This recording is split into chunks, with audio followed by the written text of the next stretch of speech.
Okay, now we've got a little bit more content in our project. Let's revisit something we did a little earlier and dig in a little deeper on it, and that's the show timing option.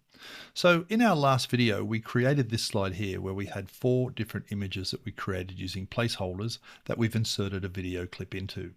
And I just want to expand this a little further to show something I think quite cool you can do with this. Let's open up the show timing button and you'll see that this scene actually comprises of the audio track and then the 4 videos. And what I'd like to do is to time it so each one of these appears as it's being mentioned in the audio track. So let's just go back to here. I'll go back to the start of this scene and play. And I want to stop just when the narration mentions snakes. From slithering snakes.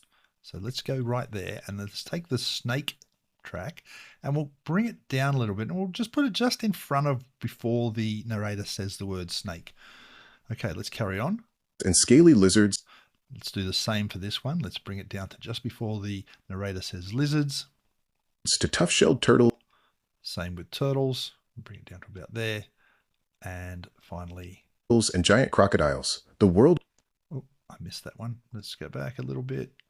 Giant crocodiles. Okay, and let's bring this down to just before he says crocodiles. Now, if we play this right now, you'll see that each of those things will appear just as the narrator says those things. From slithering snakes and scaly lizards to tough-shelled turtles and giant crocodiles. Cool, that looks pretty good. But let's just take it a step further and use the animation features we explored earlier.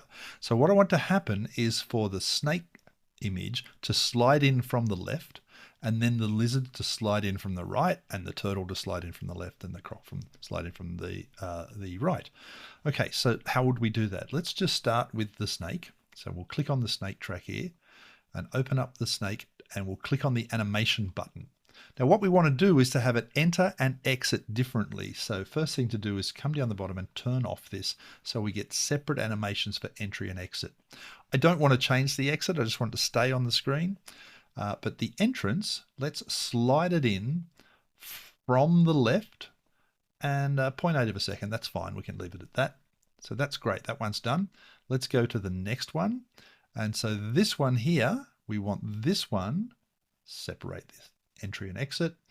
We want the entrance in this case to slide in the other way. So slide in from the right, and in the exit, we don't want to do anything. Let's just do the same sort of thing here for the turtle. So let's separate the entrance and exit, slide in from the left, and then finally separate the one for the crocodile. And we're going to slide in from the right. Okay. And we've just left the timing as 0.8 of a second for all of them. So they look even. Now let's go back and play this and see what this looks like. I'll just close this panel down and let's hit play. From slithering snakes and scaly lizards to tough-shelled turtles and giant crocodiles, the world of reptiles is full of incredible animals. All right, I think that looks pretty good. So that's I think an interesting example of how you can really start to fine-tune some of the things that are happening inside your video. Let's jump into our next video and explore some of the other features here inside Vids.